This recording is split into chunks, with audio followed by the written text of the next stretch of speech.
आपकी आर्थिक और इकोनॉमिक पकड़ भी बहुत अच्छी है, आपने बहुत विस्तार से इसका जवाब दिया।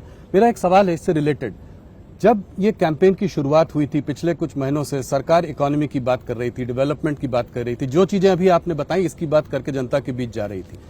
पहले चरण के बाद ये देखा गया कि थोड़ा ये तुष्टीकरण की ओर मुड़ा, थोड़ा हिंदू मुसलमान हुआ। आप लोगों ने कांग्रेस के मैनिफेस्टो को अटैक किया और कहा, प्रधानमंत्री ने राजस्थान में एक रैली में कहा कि जो है कांग्रेस का मैनिफेस्टो में अर्बन नक्सल की महक है, इसमें माओइस्ट वो ख्याल दिखाई देता है। तो ये कहां से आया? देखिए, हमारा दायित्व है कि हमारे खिलाफ जो चुनाव लड़ रहे हैं इनकी मंशाओं को हम उजागर करें। जी, आप मुझे बताइए, इस जमाने में कोई भी पॉलिटिकल पार्टी पर्सनल लॉस की बात कर सकती है क्या? क्या देश सरिया के आधार पर चलेगा? एक और हम हमारे घोषणा पत्र के अंदर, संकल्प पत्र के अंदर कह रहे हैं कि हम यूनिफॉर्म सिविल कोड लाएंगे। कांग्रेस कह रही है हम पर्सनल लॉ को प्रमोट करेंगे। कांग्रेस पार्टी को जवाब देना चाहिए, बहुत महत्वपूर्ण मुद्दा है। तो इसीलिए आप कह रहे हैं मुस्लिम लीग की छाप है? बिल्कुल मुस्लिम लीग की छाप।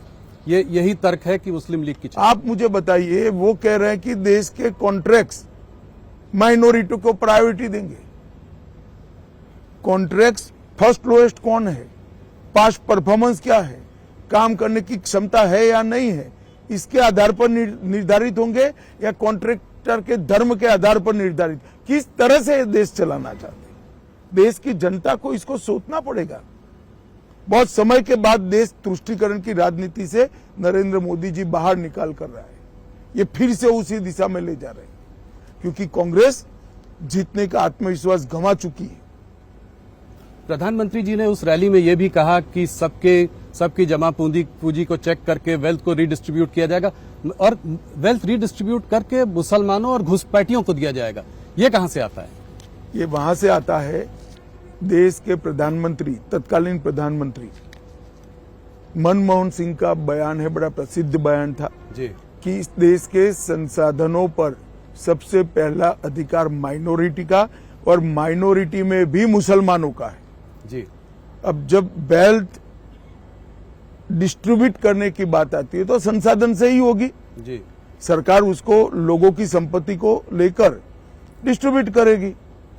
तो और मैं कहता हूं कि अगर ये सच नहीं है तो कांग्रेस पार्टी बताए इसका मतलब क्या है?